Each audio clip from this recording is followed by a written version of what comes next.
Salut à tous et bienvenue dans ce nouveau live sur la chaîne Twitch Your Thunder France. C'est Pierre qui vous parle. Je suis très heureux de vous retrouver. Ça fait longtemps qu'on n'était pas venu en live. Je crois que le dernier, c'était juste après le titre. On était tous les deux avec Constant. C'était un live archi laborieux d'ailleurs en termes de connexion, etc. Et là, on est de retour sur Twitch et comme je l'ai annoncé un petit peu, comme on l'a annoncé, on s'est mis en mode preview. Ça y est, la saison approche à grands pas. La pré-saison, c'est dès ce soir d'ailleurs si vous écoutez en direct. Donc on y est, ça y est, et avec moi pour parler de cette saison à venir. D'abord Charlie, comment ça va? Bah écoute, ça va super, hein. Comme les joueurs, on est en mode pré-saison, très content de réattaquer, sachant que pour nous, c'est quand même un peu spécial comme pour les joueurs, parce qu'on attaque en ayant été champion l'année dernière. Donc très content d'être de retour en live, comme tu as dit, ça fait longtemps, et très excité pour cette nouvelle saison. Ouais. On va en parler de ça, on en parlera, je pense, au fur et à mesure des semaines qui arrivent. C'est ce qu'on est excité, est-ce qu'on est perturbé par ce destin auquel on n'était pas habitué en fin de saison C'est dernière. sûr. Parce qu'il y a un peu de ça, moi j'en parlerai, mais il y a un peu de ça. Et Tom, qui est avec nous aussi, comment ça va Tom? Bon, ça va bien, ça va bien. Comme l'a dit Charlet, ça va être une preview de saison particulière parce qu'on est dans la position du chassé maintenant. Tout le monde veut nous abattre. Donc, en tant que supporter du SCO d'Angers, j'ai jamais connu cette position, hein, je vous avoue. Donc, donc c'est une nouveauté aussi. Pour l'instant, c'est confortable. Voilà, on est les champions en titre. Les gens nous mettent dans les favoris pour reprendre le titre parce qu'on a une belle équipe. Voilà, c'est cool. Voilà. Tant que la saison n'a pas commencé, on est bien. Ouais, carrément. On a quand même hâte que ça reprenne, hein. J'ai l'impression que c'était il y a pas si longtemps que ça en soi, mais quand même, en fait, ça fait quelques mois et on a quand même hâte que ça reprenne. Plusieurs choses avant de commencer, il y aurait une intro pas un peu longue où je vais un petit peu parler, mais il faut aussi vous présenter la saison à venir sur la chaîne We Are Thunder. D'abord, vous avez avec moi les deux anciens, les deux anciens maintenant de l'équipe, et on a eu deux recrues qui nous ont rejoints cet été, que vous allez découvrir au fur et à mesure des semaines, des mois, etc. Sur les live tweets, sur les podcasts, etc. Petit à petit. Donc on souhaite la bienvenue à Amaury et à Amine, qui voilà, vous allez pouvoir aussi découvrir et qui apporteront de nouvelles choses aussi au compte et qui permettront de continuer à produire autant de contenu qu'on le souhaite, bien entendu. Aussi, changement d'outils, de logiciels, de solutions, vous employez le mot que vous voulez pour les lives. Donc là, on est en crash test en temps réel parce qu'on a testé un peu en off, mais rien ne vaut le direct et vraiment d'essayer. Donc là, on a changé pas mal de choses, notamment parce que Skype n'existe plus. Voilà. Là, on pense avoir trouvé une solution plutôt correcte, donc n'hésitez pas à nous dire. On le verra nous après, mais là en direct, si vous avez des soucis, etc., ou si ça marche très bien, et ben on sera très content de le voir ou pas, et on essaiera de corriger les choses. Mais on espère que ça a bien marché. C'est pas toujours simple de faire un live à 3 comme ça, etc. C'est pas très très simple, c'est jamais évident. Ensuite, on a publié ces dernières semaines 2 épisodes qui n'ont pas été les plus écoutés de notre chaîne, on va le dire comme ça, ou visionnés. Mais n'hésitez pas à aller les voir, parce que c'est 2 sujets qui restent encore d'actualité intéressants. On avait parlé de Thomas Sorber avec Charlie Lee, dont on parlera au final très peu dans les previews, malheureusement. Donc n'hésitez pas à aller écouter un peu ce qu'on avait dit sur lui. Et ensuite, la semaine dernière, ou un petit peu plus que ça, 2 semaines peut-être, on a fait le what if du trade de Paul George, si ce trade ne s'était jamais passé avec Tom qui avait préparé pas mal de choses. Donc si le sujet vous intéresse, vous replonger un peu dans l'histoire, n'hésitez pas à aller écouter ça et peut-être que dans l'avenir on en fera d'autres, mais voilà, on avait produit ces 2 contenus-là. Et là, comme je vous l'ai dit, on arrive dans l'arc preview. On est à 3 semaines du début de saison. On a prévu 3 épisodes et le premier, il est aujourd'hui, avec ce live FAQ preview de la saison. On vous a permis de nous poser des questions. Enfin, vous avez posé des questions partout sur Twitter, Instagram, un petit peu Discord. D'ailleurs, j'en reparlerai. Donc, on a pris en compte tout ça. On va y répondre. Voilà, ça fait un premier pas un peu dans cette saison à venir. Un petit échauffement pour les gros épisodes qui arrivent ensuite aussi pour nous. Donc voilà. N'hésitez pas à vous abonner partout, toutes les plateformes d'écoute, etc. Twitch, YouTube, comme d'habitude, les petits rappels. N'hésitez pas à poser vos questions aussi dans le chat sur Twitch. On y répondra aussi avec plaisir. Et puis voilà, globalement, on est prêt. Nous, on est prêt. On verra ce soir si les joueurs sont plus ou moins prêts. Je pense pas. Mais ça, des semaines, ça devrait aller mieux. Et puis, on va y aller. J'ai assez parlé. On va commencer cette FAQ. Alors, j'ai essayé de trier les questions quand même un petit peu par thèmes où il y a certaines questions qui se ressemblaient aussi, donc on va aborder un petit peu en même temps. Je vais essayer de dire les noms de chacun, des fois je vais les raccourcir, mais voilà, globalement, j'ai rassemblé tout ça et on va commencer par une question de Good Kid Louis, qui nous demande: «Comment qualifieriez-vous l'intersaison d'OKC par rapport aux autres contenders de l'Ouest?» Et je précise d'ailleurs, ça me permet d'en parler, Louis est le créateur du nouveau Discord qui est apparu pour les fans d'OKC, français. Donc n'hésitez pas à le rejoindre. Nous, on est présents dessus, voilà, donc n'hésitez pas. Il y a une petite communauté qui va se former petit à petit et ça permet d'échanger pour les matchs sur pas mal de choses. Nous aussi, on publiera du contenu, donc n'hésitez pas à rejoindre ça. Du coup, messieurs, Tom, je vais te allez, Tom, je te lance. Comment tu qualifierais la saison d'OKC, l'intersaison d'OKC par rapport à celle des autres contenders de l'Ouest, surtout? Bah, sûr de ses forces, pour le coup, parce que l'effectif a pas changé. Bon, il avait changé avec, Thomas Sorber, mais bon, finalement, il jouera pas. Et finalement, ta seule recrue, c'est, le gars que tu as drafté l'an dernier, qui n'a pas joué l'an dernier parce qu'il s'est blessé, donc Nikola Topic. Donc finalement, l'effectif a pas trop bougé. Sûr de ses forces aussi parce que tu as beaucoup casqué, par contre, cet été. Clay Bennett, il a lâché le chéquier, pour prolonger, des mecs qui sont, qui ont été, la base du titre d'OKC en juin, donc Jalen Williams, Chet Holmgren. Bon, Jalen Williams, je sais pas si ça a été autant la base du titre, mais bon, il a été prolongé et il avait un petit rôle dans une série, donc pourquoi pas. Mais ouais, non, sûr de ses forces, c'est une intersaison plutôt logique quand tu es champion. Ça sert à rien de tout changer, de faire 3-4 trades pour essayer de modifier ton effectif. Déjà, c'est pas trop le style de la maison. Et en plus, bah, quand tu viens d'être champion et que tu as trouvé une belle formule avec une équipe qui est en plus jeune, globalement, c'est plutôt logique. Et OK, ici, repart pour un tour avec grosso modo le même effectif. Bah oui, et puis surtout, je dirais que par rapport aux autres équipes, tu as un petit peu, bah, OKC, comme tu l'as dit, qui est dans la continuité en gardant, littéralement le même roster, tandis que les autres équipes, notamment à l'Ouest, ont tenté des moves pour se renforcer et un petit peu finalement pour aller battre, OKC. Voilà, on a vu les Rockets, qui ont fait venir, KD, qui ont dégagé Jalen Green, Dillon Brooks, il y a aussi, du Clint, Capella, du Tim Hardaway Jr. Donc, il y a eu, du Tim non, n'importe quoi. Tim Donc Hardaway, oui, il est aux Nuggets, ouais. Tim Hardaway aux Nuggets, Oui, parce c'est que sûr, je c'est voulais je c'est voulais pour ça que parler des je pensais je que voulais tu allais parler dire aux des Nuggets. Nuggets, justement. Et donc les Rockets ont fait des moves, les Nuggets ont aussi fait des moves, avec du Cam Johnson, et cetera. Donc en fait, tu as un petit peu OKC qui reste sûr de ses forces, comme tu l'as dit, et un peu les autres équipes à l'Ouest qui ont essayé de se renforcer pour battre cette équipe du Thunder. Donc je pense qu'OKC, de toute façon, fait le bon choix en faisant ça. Tu es champion, tu as dominé la régulière, tu as dominé les playoffs, oui, parce que dans tous les cas, tu as été champion. Donc une bonne intersaison et après on voit ça comme on veut. Est-ce que les équipes, à l'Ouest ou même à l'Est, se sont renforcées, pour être, meilleures qu'OKC? Je pense pas, mais voilà. Ouais, c'est un peu ça. Moi, j'ai mis, tranquille l'intersaison. Genre, on soigne les blessés, on savait déjà, mais depuis un moment que tu allais avoir le même effectif au moins l'année prochaine.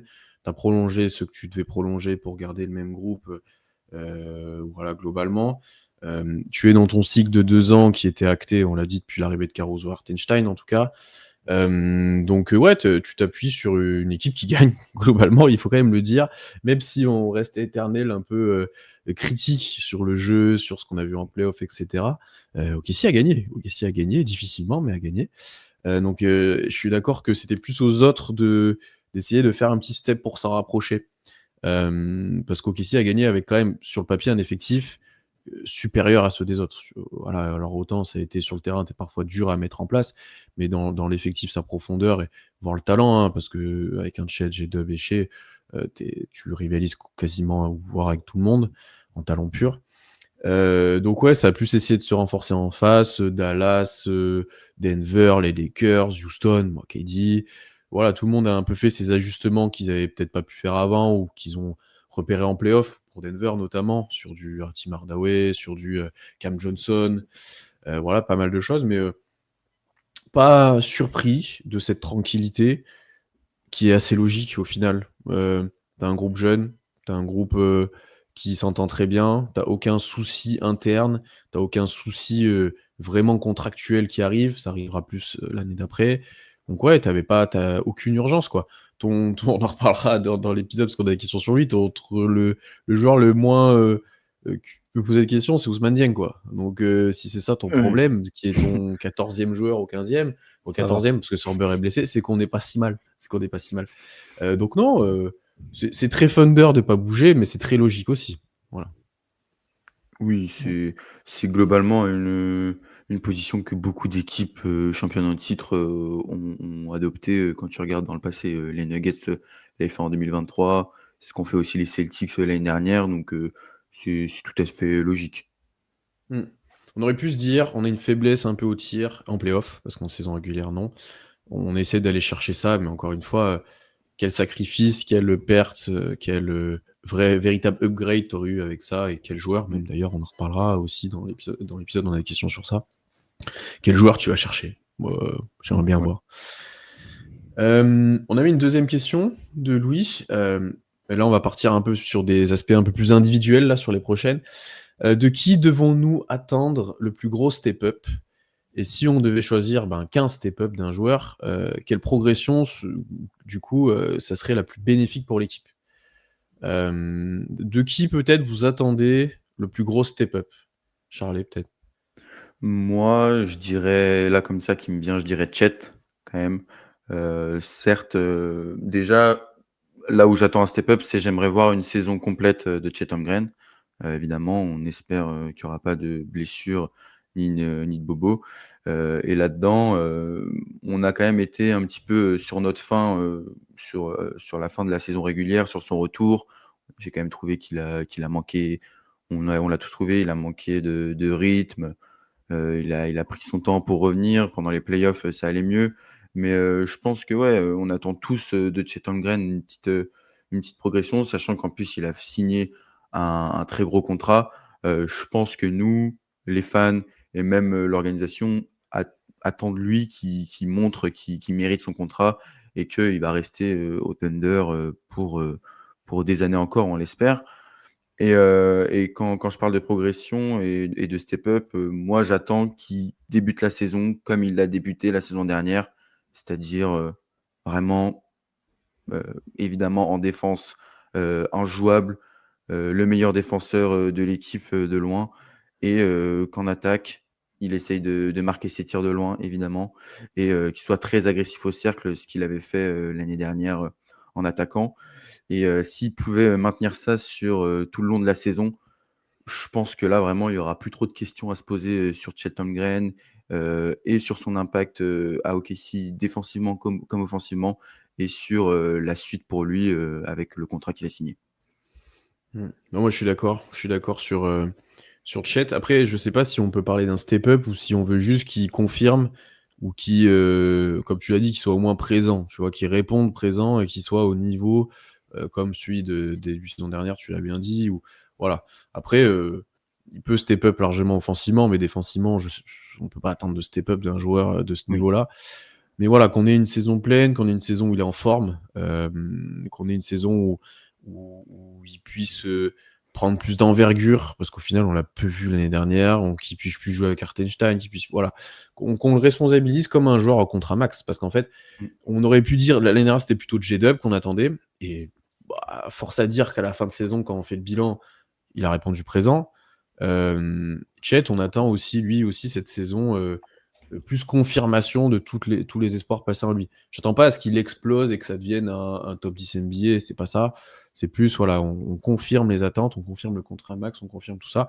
Et au-delà aussi du step-up qui serait bénéfique ou autre, c'est surtout qu'il est sous pression. Enfin, sous pression, non, mais qu'il est sous pression de la vie populaire, j'ai plus envie de dire, parce qu'OKC, il n'est pas sous pression tant que ça. Il a son contrat, il a un statut, mais dans la vie populaire et la vie des fans, ça va commencer de le regarder différemment s'il fait une saison pleine moyenne ou s'il se reblesse vis-à-vis du contrat. En fait, c'est Oui, surtout, ouais, une attente juste je te coupe, je dis juste, ouais, en fait, c'est plus là où on l'a vu le meilleur, qu'il soit régulier là-dessus et en fait, ça sera un petit peu déjà comme un step up pour lui parce qu'en fait, on l'a jamais vu être régulier sur une saison à son meilleur niveau. Mm, mm. Ouais. Non, mais après, je vais dans votre sens, hein. Chet, c'est de toute façon le joueur central de la saison d'OKC, hein. Bon, s'il devient top 10 NBA, comme disait Pierre, bon, bah, le titre, on est champion, les gars, hein, je vous le dis, hein, Ouais. il y a pas de souci, hein. Voilà, oui. Déjà, si Jalen Williams devient top 10 NBA, déjà Bah, là, après, lui, il en est bonne pas chance. si Alors loin que que ça en soi. Et Il est J-Dub, déjà il est top 15. 11 d'après ESPN, donc bon. Il est, Ouais, et il est, ouais, bon. et il est border top 15 ou top 15 selon Doug Hebdo aussi, et Ouais, il est All il est NBA bien, je First crois. Team, donc en soi, Ouais. Mmh. Il est pas alors si même loin. s'il y Bon, avait après, des top 10 absents et NBA, qu'ils aient... c'est top 10 NBA, tu limite, on peut construire une équipe autour de toi pour aller loin, quoi. Donc donc bon, si Jalen Williams est Oui. capable d'atteindre ce niveau en Mm. restant une option 2, Bah, t'es l'option 2 ouais, ultime, pareil, quoi. voilà, Ouais, ouais, tu vraiment. très fort, quoi. Mais oui, Chet, évidemment. Moi, j'attends un peu plus de production offensive aussi, de voir comment il va développer son jeu d'attaque, parce que oui, je suis d'accord que défensivement, va falloir qu'il step up s'il va être deep boy, parce qu'il y a un certain Victor Wembanyama qui est quand même pas dégueulasse, donc pour être défenseur de l'année, ça va être une sacrée Pareil. bagarre tous les ans. Mais déjà, pour être défenseur de l'année, il faudra jouer 65 matchs. Donc oui, Ce que j'allais évidemment dire. que Déjà, il faut le qu'il plus joue des important, matchs, c'est déjà. qu'il joue. Ouais. Mmh. Qu'il joue, C'est qu'il ça. enchaîne. Et puis bon, on va parler la connexion avec Hartenstein, tout ça. Évidemment que Chet est central dans la saison d'OKC. Et après, du coup, sur la deuxième partie de question, est-ce que ça serait la progression de Chet qui serait la plus bénéfique? Ou est-ce qu'il y a un autre nom franchement, c'est dur à dire, une progression. Je pense C'est que... dur à dire parce qu'une progression en soi, si Kayson Wallace devient Stephen Curry, bah oui, oui, moi je prends Non, mais Je Kayson veux bien, hein. Wallace, tu vois? dans le Je veux bien. réaliste, quoi. Dans le Non, mais réaliste, dans le donc, réaliste, je pense quand même que si Chet nous sort une saison qui nous rassure et qui nous fait dire que voilà, pour la suite, on peut vraiment, se baser sur lui, et notamment offensivement, je pense que c'est ce qui est le plus bénéfique pour OKC en vrai, honnêtement. disons que ce qui est, on va dire, réaliste, je sais pas. T'as un Chet à 38, 39, 40% à 3 points, à 18 points de moyenne, et avec le niveau qu'il avait défensivement, là, c'était plus général. Mmh. Ton plafond, il explose. Parce que tu as beaucoup moins de soucis potentiellement. Après, il faut confirmer en playoff ça, mais voilà, ton plafond, il explose complètement. Ouais, vraiment, Ton complètement. plafond qui est plus que déjà champion NBA, parce que tu l'es déjà, quoi. C'est Champion large, quoi. ouais, champion large. Bah, disons que si Chet, parce que J-Dub a évolué à son niveau All-Star du coup l'an dernier, si Chet évolue à un niveau All-Star, t'as 3 All-Star. Enfin, t'as un MVP plus 2 All-Star à côté, quoi. Battre ça, c'est compliqué. Surtout quand t'as un collectif Et aussi fort qu'OKC.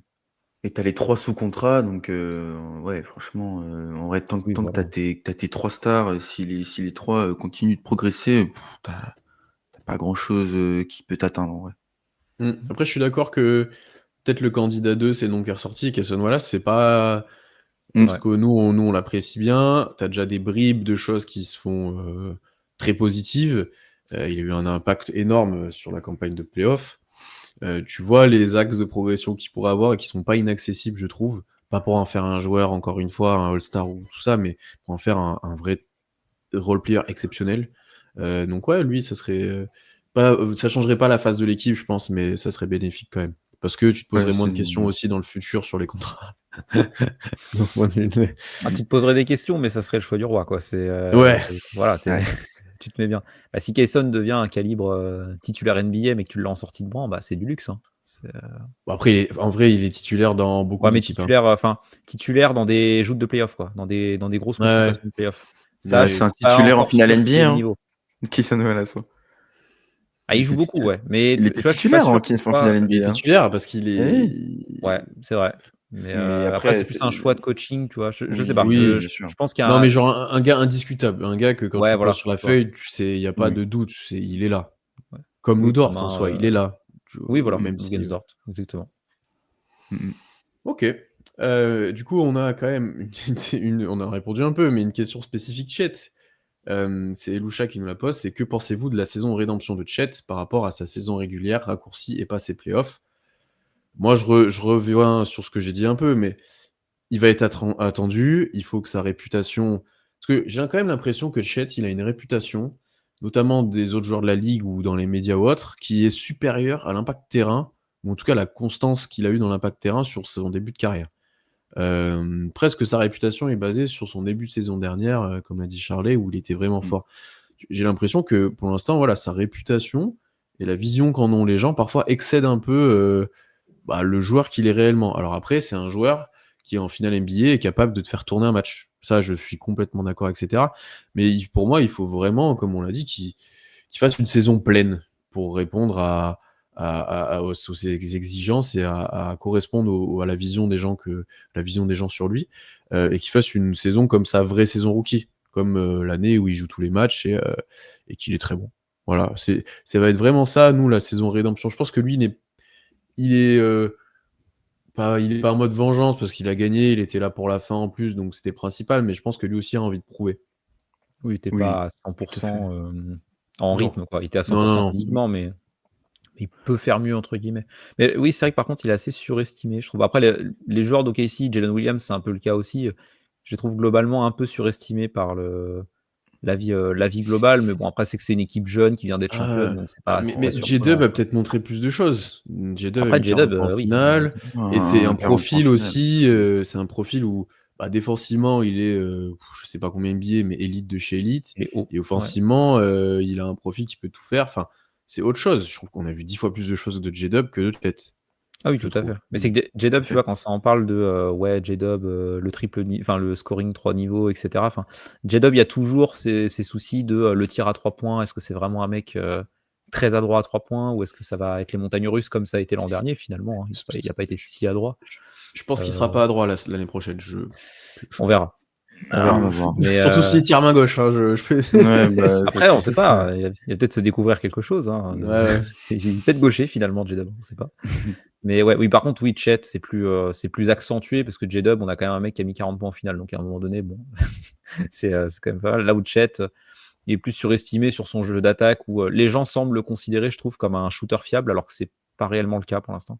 Qu'il deviendra, je pense. Hein, mais pour l'instant, tu vois, on l'a vu en playoff. Hein, le pourcentage de 3 points de Chet est catastrophique parce que voilà, il l'aimait pas et il se fatigue vite sur le terrain, donc il est moins, je pense, lucide dans sa prise de tir. Bon, défensivement, il est pas trop surcoté parce que c'est vraiment un des meilleurs défenseurs NBA pour le coup, donc ça, il n'y a pas de souci. Mais sur l'attaque, on attend qu'il arrive au niveau auquel il est projeté par les gens, je trouve. Enfin, par la vie globale hors fan d'OKC, parce que fan d'OKC qui regarde tous les matchs, tu vois le niveau de Chet sur le terrain.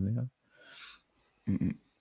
Puis même ce qui ressort un petit peu du Media Day, de ce que j'ai vu, que ça soit le staff, les joueurs, tu ressens qu'il y a vraiment tout le monde qui a une grande confiance en Chet pour faire une grosse saison et pour s'inscrire dans l'avenir. Presti en a beaucoup parlé, Denio aussi, Shea aussi. Donc, je pense qu'il est vraiment attendu au tournant. Et si de toute façon, s'il se reblesse, ça risque d'être quand même terrible. Ouais, voilà. Ça serait vraiment terrible, ça. Vraiment. S'il fait pas, on va dire, le quota de match pour être éligible à tout. C'est ça. Parce que tu peux en louper, en vrai, même en louper 30 déjà encore. En fait, faut qu'il fasse. C'est combien déjà pour être éligible? C'est 65 62 matchs 65. 65. Franchement, il faut qu'il fasse les 65. Avec 20 minutes de moyenne, je sais pas s'il y a encore ça. Mais, ouais, oui, mais après, Chet, je doute qu'il tourne à moins de 20 minutes. Ouais, mais si tu gagnes large, s'il est un peu blessé, si tu fais tourner, ouais, bon, après, il a jamais eu énormément de temps de jeu, mais il a toujours eu une trentaine de minutes. Je suis bien d'accord. Hein. Quand même. Disons que s'il joue pas, enfin s'il refait une saison tronquée, on pourra commencer à le mettre dans la catégorie des Zion, des mecs comme ça où ils sont là mais pas tout le temps, quoi. Donc alors Chet, ce qui est bien, c'est qu'il était là en playoff, donc c'est le meilleur moment pour être prêt pour le coup. Ouais, ça l'a un peu sauvé ça. Ouais, c'est un peu comme les dernières années de Chris Middleton aux Bucks, quoi, où il faisait des saisons tronquées, mais par contre en playoff il était toujours là pour le coup. Quasi, quoi. Donc ça c'est cool, mais bon, ce serait bien pour Chet comme ça qu'il refasse une deuxième saison complète en 4 ans, là, qu'on ait moins de doutes sur ses blessures parce que autant au moment de sa draft, c'était un mec qui enchaînait, il n'avait pas eu de blessure particulière, mais là 2 grosses blessures en 3 ans, ça faut quand même faire gaffe à ça. Des trucs improbables en plus, c'est ça qui est. Ouais, c'est clair. Bref. On a parlé un peu de J-Dub, on a 2 questions un peu sur lui. D'abord une question trade qui nous vient de Joe, qui est un fidèle, donc merci beaucoup. J-Dub et quelques bricoles contre Giannis, est-ce que vous tentez? Je vais pas commencer parce que je pense que je suis pas haut sur Giannis, même si je le mets top 4 NBA sans souci. Je suis pas le plus fan, donc je préfère ne pas commencer. Ben, déjà, si les Bucks ne cut pas Giannis comme ils l'ont fait avec Lillard. Ouah. Non. Tu signes Non, Yanis au minimum, là. non, non. Attention, hein.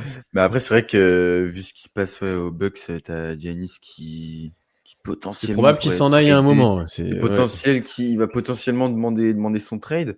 Et d'ailleurs, j'ai vu une proposition de Bleacher Report assez drôle qui envoie Hartenstein, 4 picks, Topic, Kayson Wallace contre Giannis. Je vois pas un monde où les Bucks Ça, je le acceptent fais. ça. Ça, je Ça, le je fais le 100 fais, hein. fois. Bah Ça, je oui, le fais oui, 100 oui. fois. Mais je vois pas un monde où les Bucks acceptent. Parce que c'est sûr que si tu trades Hartenstein pour Giannis, t'as tout gagné, hein. Mais pour répondre plus sérieusement, quand tu as été champion NBA, c'est quand même difficile d'envisager un trade qui viendrait un petit peu tout bousculer ton Big Three et un petit peu le squelette de ton équipe. Donc, j'aurais quand même tendance à dire non, sachant que voilà, tu es champion NBA. Tu as J-Dub qui est encore jeune, qui peut encore progresser, on l'a dit tout à l'heure.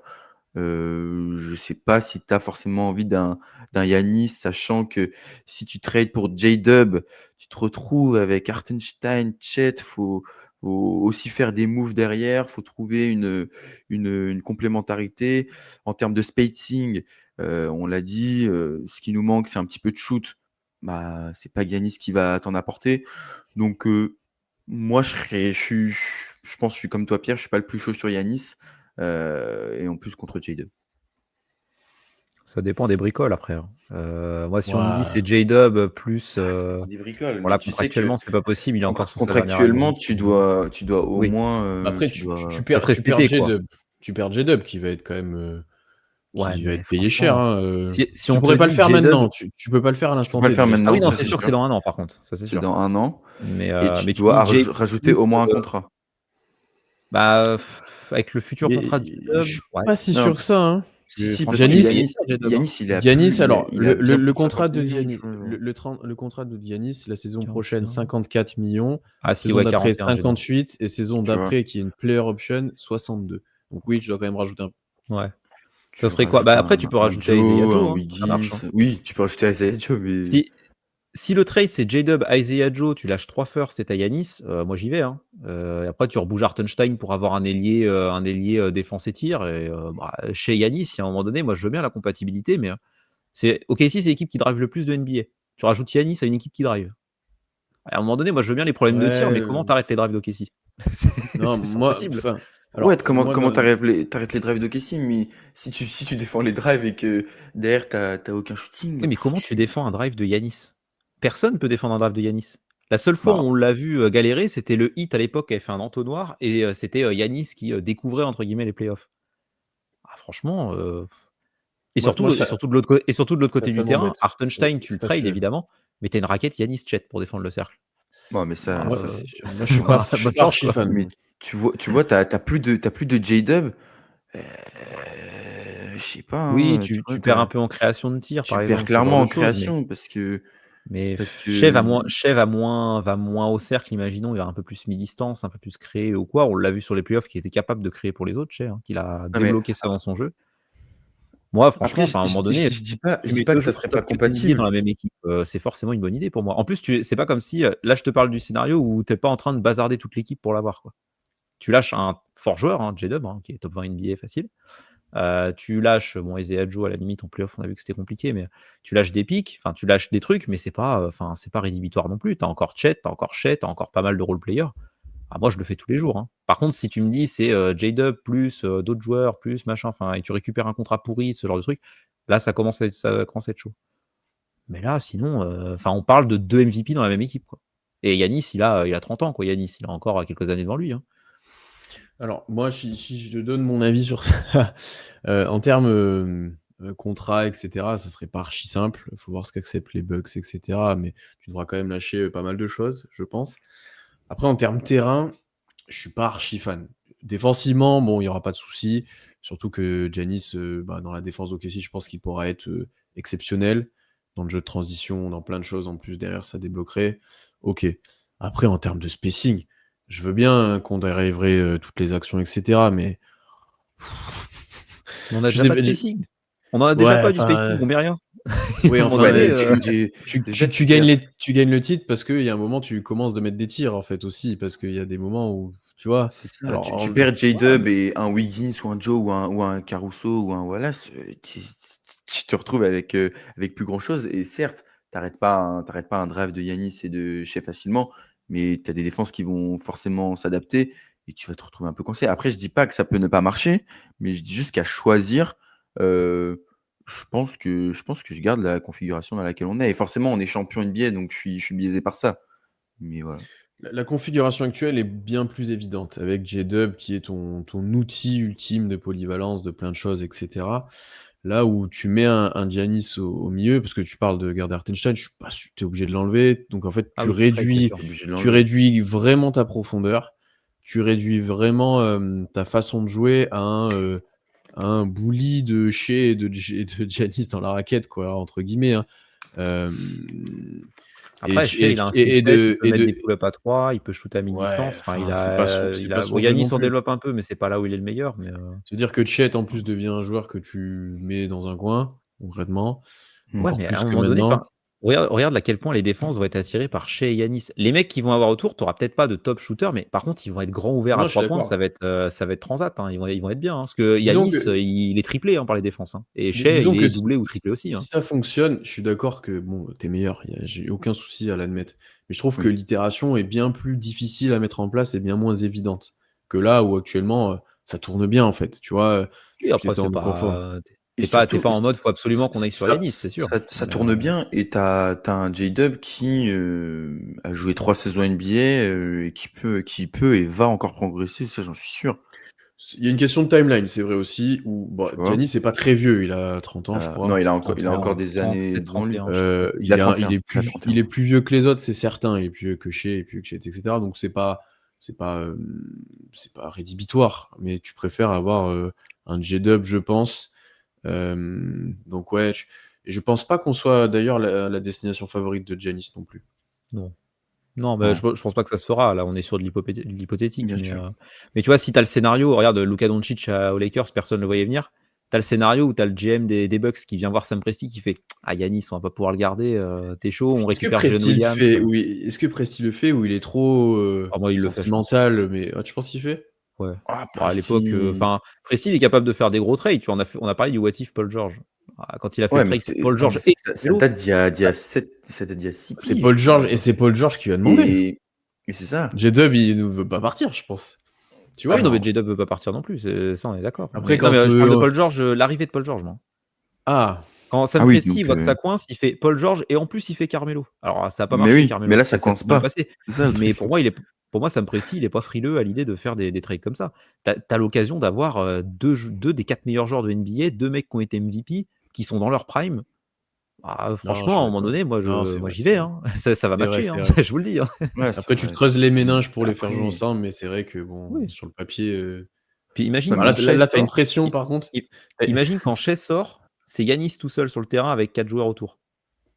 Ah moi, J-Dub, j'aime bien, hein, J-Dub tout seul avec, 4 joueurs, il s'est amélioré et cetera, mais Yanis tout seul, non, c'est la partie de J-Dub qu'on aime le c'est moins, monstrueux. celle-ci, je crois d'ailleurs, Voilà, en plus. clairement. voilà, enfin, à un moment donné, tu as forcément un des 2 sur le terrain et des fois, tu as les 2. Enfin et puis en plus, ton pivot protecteur de cercle, c'est un mec qui peut shooter. Alors franchement, pour moi, c'est tous les Ouais, non, jours, hein, c'est il vrai, c'est vient, vrai, c'est vrai. Tu as peut-être un Non, peu plus convaincu, après mais ouais, je serais ça curieux de ça voir ça comment se ça va discute, fonctionner. ah ça serait rigolo par contre, ouais. Mais bah ne là on serait-ce aurait que des tu vois, là on aurait des choses à dire là. en plus, tout l'intérêt, je trouve, de Yanis, tu vois, par exemple, je préférerais un trade pour Yanis qu'un trade pour Jokic. Je m'explique. Jokic, tu pourrais perdre un peu défensivement, ça serait plus dur à mettre en place. Et ton identité de base, c'est de défendre très fort. Yanis, bah, ils se font parfaitement dans la défense d'OKC, hein. Il y a aucun souci là-dessus, hein. Ah non, mais en défense, il y a aucun problème. En défense, il y a aucun problème. Mais en fait, c'est pas tellement l'idée non plus d'avoir Yanis aux Bucks, même s'il y a des interrogations, c'est aussi de perdre, la logique que tu as aujourd'hui, une configuration qui marche, qui a marché, qui peut encore mieux marcher, dans le futur. Mais bon, ça se discute. Mmh Après, on est mh. d'accord qu'on a envie de garder l'équipe, quoi. Hormis ce genre d'opportunité complètement lunaire qui n'arrive qu'aux Lakers, donc ça ne vous arrivera jamais. Il n'y a aucune raison de Non, bouger ton il socle que tu as actuellement, ça c'est il sûr. va aller aux Spurs avec Wemby et puis ça sera très bien. Ça fait peur un peu. Ah mais Ou aller au, c'est ou c'est aller très aux po et Warriors c'est beaucoup rejoindre plus tous les possible Oscars. Ah, ils ont et ce qu'il c'est faut, beau ouais, et effectivement. c'est beaucoup plus possible qu'à OKC, hein, et on salue d'ailleurs, Kamel L'Ancien qui vient d'arriver, et c'était, on arrive sur sa question en plus, Oui. sur J-Dub. J-Dub souffre toujours de douleurs au poignet. Qui ou comment combler le déficit offensif en cas d'absence prolongée? Qui le remplacerait dans le 5 de départ? Bah moi c'est simple, j'ai un nom. Bah, je pense qu'on est La tous personne le qui même, hein. sauve le basketball On a soir tous le après même, hein. soir, Aaron Wiggins. Aaron Simple, Wiggins, tout simplement. Le simple, meilleur Wiggins de la NBA. Tout simplement. parce que c'est le seul joueur capable de prendre de la charge offensive, le mot est bien utilisé, voilà, d'assumer, de prendre des tirs, de jouer des drives, de jouer des 1 contre 1, de jouer des pick and roll, de jouer tout ce que vous voulez, c'est le seul joueur capable de le faire. Oui, après il y aura peut-être du Mitchell, du Topic, tout ce que vous voulez, mais c'est Wiggins qui, si Oui. Dub n'est pas là, qui joue 30 minutes et qui prend 15 tirs. Concrètement, c'est ça qui arrivera, c'est ça qui arrive, qui est déjà arrivé un peu, hein, des fois sur certains trucs. Donc non, lui, c'est vraiment le candidat idéal pour ça. On a vu en playoff qu'il était capable de... ça a été dur parfois, mais de faire quelques matchs importants, de quelques, pas cartons, c'est un grand mot, mais quelques bonnes Ah, perfs quand au même. scoring qui ont fait du bien à l'effectif. Donc non, c'est Wiggins, évidemment. Après, dans le 5, c'est... Bon, on pourrait mettre Caruso dans le 5, ça changerait pas 10 000 choses, mais c'est Wiggins qui prend le costume de J-Dub et l'assume à sa place. Et pour le coup, je pense qu'offensivement, alors il répondrait pas trop mal. Par contre, défensivement, c'est pas la même chose. Là, c'est surtout là que le déficit se ferait peut-être sentir. Ou Caruso serait peut-être un peu plus important dans ce sens-là. Ben oui, bah, de toute façon, globalement d'accord avec toi. Et puis aussi l'aspect taille, tout simplement, parce que tu peux mettre un Cason Wallace ou bon, un Caruso, il joue vraiment plus grand que sa taille. Mais de toute façon, Caruso, moi, je l'aime bien l'avoir en sortie de banc. Et tu as quand même Wiggins qui a un vrai ailier qui a la taille d'un ailier et qui va quand même prendre la place, même si défensivement, tu vas avoir un gap évident par rapport à J-Dub. Mais tu es dans la configuration où du coup, tu n'auras pas besoin de jouer small ball et offensivement, ça va tourner parce que Wiggins, comme tu l'as dit, n'aura pas peur de prendre des tirs. Maintenant, J-Dub, pour revenir un peu sur son poignet,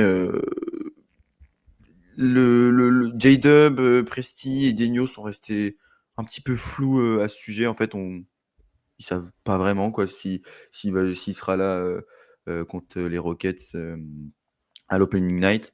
Mais voilà, il dit que c'était une bonne chose pour lui parce qu'il a pu se reposer.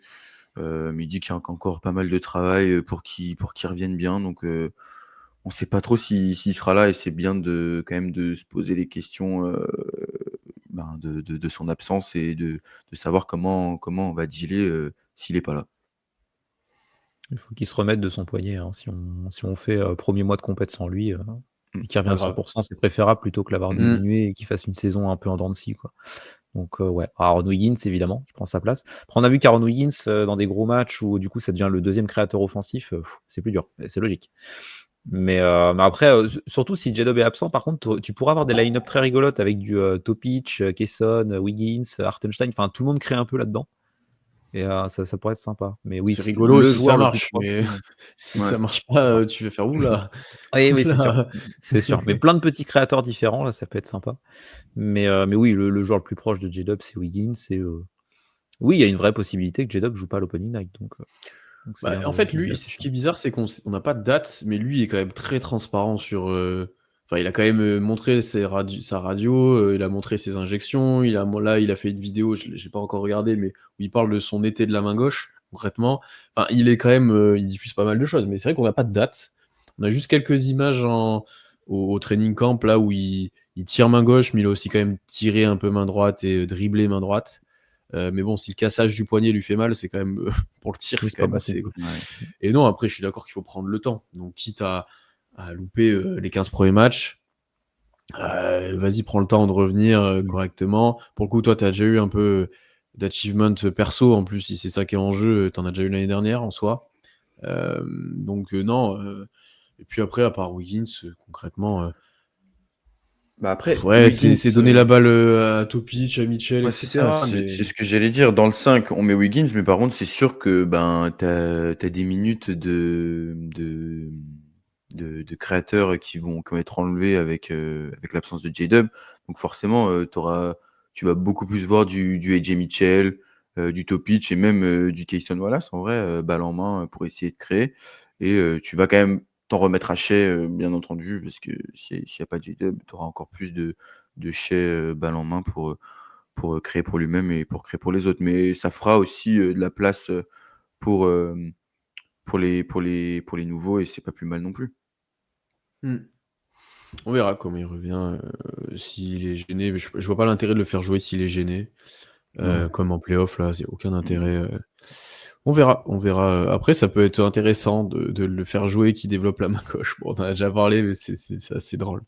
Ouais, C'est peut-être assez qu'il va avoir une belle finition main gauche au cercle, que ça l'aura fait progresser là-dessus. Et en vrai, dès que Ouais, sa main c'est droite est sûr. remise, le mec, quand il va au cercle, les deux mains, il est dangereux. Oui, Ça il a dépend déjà sa dit que taille, hein. c'était sûr qu'il allait faire des lay-ups et des flotteurs main gauche. Mais ce qu'il faisait déjà un peu, hein, mais Ouais, il le faisait un peu déjà. Il a toujours eu quand même une main gauche assez Cohérente. Bah, correcte. au tout début, il Depuis. faisait quand il partait côté gauche, il finissait quand même avec des genres Ouais. de C'est push-shot main vrai, droite, hein. c'est vrai, Mais c'est vrai. Ouais, mais il était récemment, capable ouais, d'enrouler le bras un peu plus comme ça. ouais. Et de plus en plus, oui, il se sert mieux de sa main gauche. Donc, Mm. D'autres questions un peu individuelles. On en a 2 quand même sur Ousmane Dieng, j'avais dit en début d'épisode. Alors, on a de Mad Dogs qui nous dit: «Est-ce que le staff soutient toujours Ousmane Dieng? Si oui, qu'est-ce qu'on peut attendre de lui cette saison?» Rien. Bah, Spoiler, ça peut rien dire. du tout. Ça peut non, dire, en vrai, mais, sur la confiance, oui, probablement, parce que je pense que le staff d'OKC n'est pas du genre à abandonner un joueur voilà, je pense que pas du tout. Il serait déjà tradé en plus si vraiment il y avait 0 confiance ou si vraiment, comme Dillon Jones, hein, je pense que, voilà, il fallait faire une place, ça aurait pu être Dieng, hein.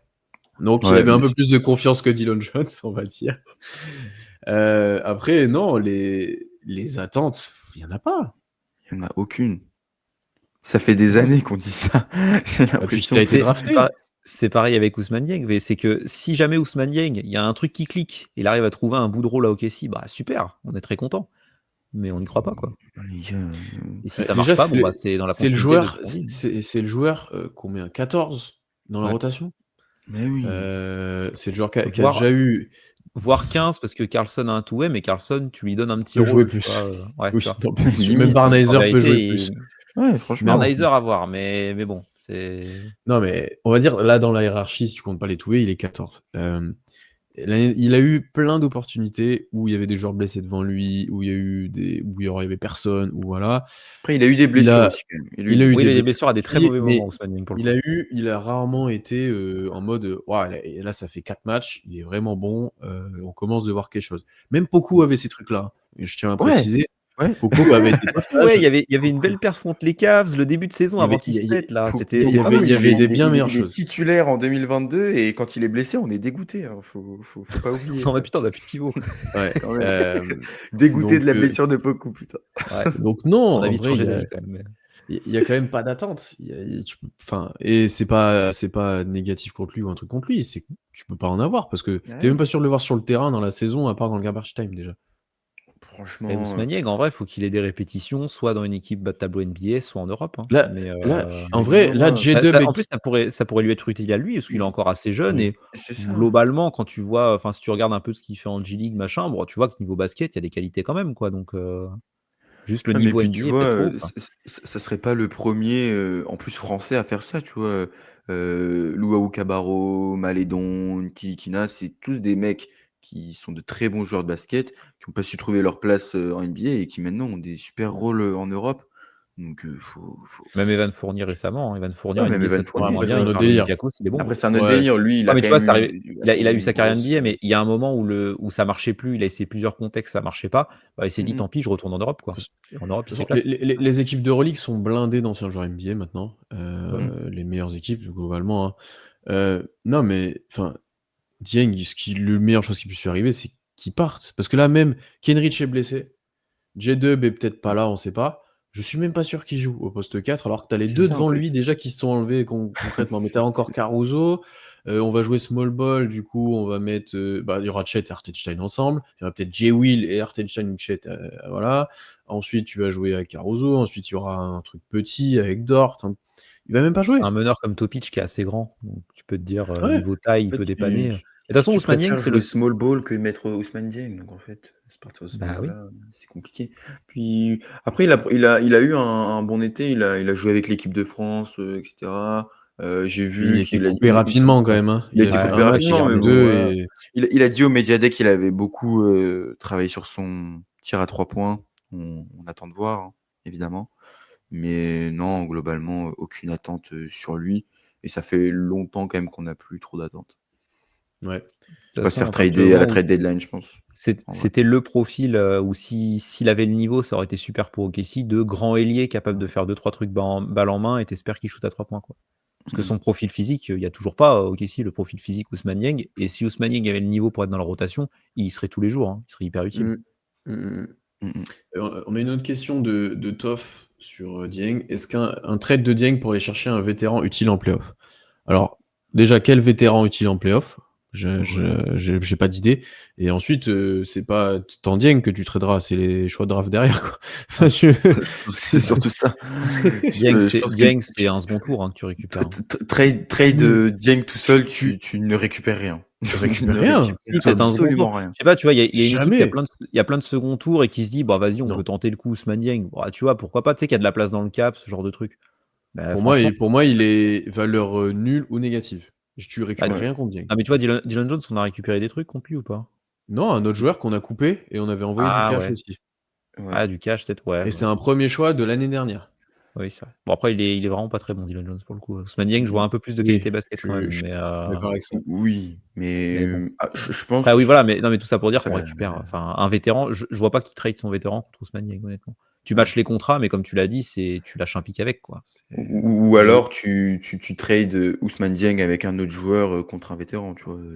ouais, mais du Ça, c'est c'est du faisable. trade filler, quoi, c'est Oui, même c'est du pas, trade C'est ça, filler, non, mais bien sûr. c'est ça. Tu vois, les trades comme quand on a envoyé tous nos anciens joueurs draftés aux Hornets, là. S'il se fait trade, c'est ce cas de C'est vrai que figure, c'était tu un vois. peu notre équipe G League, les Hornets, à un moment donné, quand même. Treman, Poku, Théo Malédon, on en a envoyé, Beaucoup quoi. mal dedans, c'est vraiment ça. Mais bon, voilà.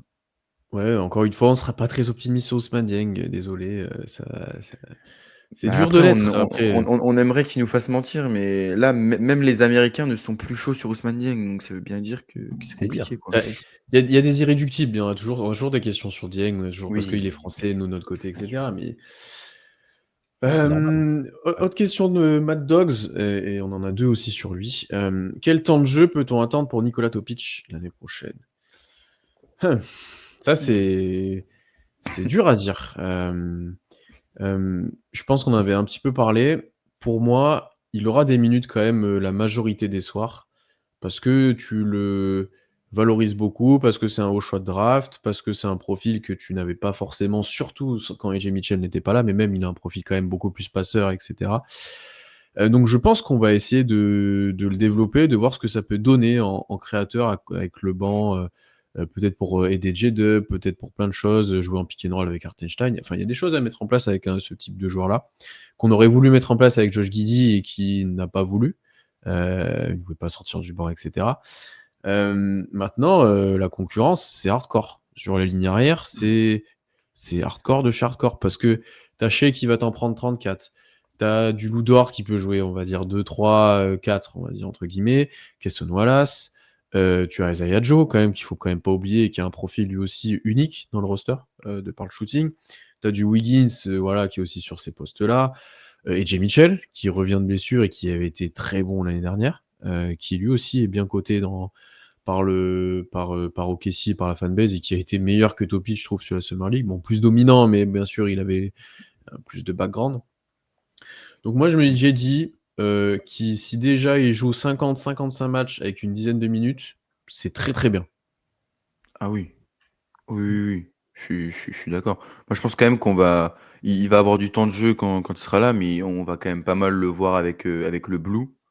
Et là, à mon avis, il va falloir qu'il domine dans tous les cas s'il veut ensuite espérer voilà, avoir une place dans la rotation et en tout cas avoir des minutes.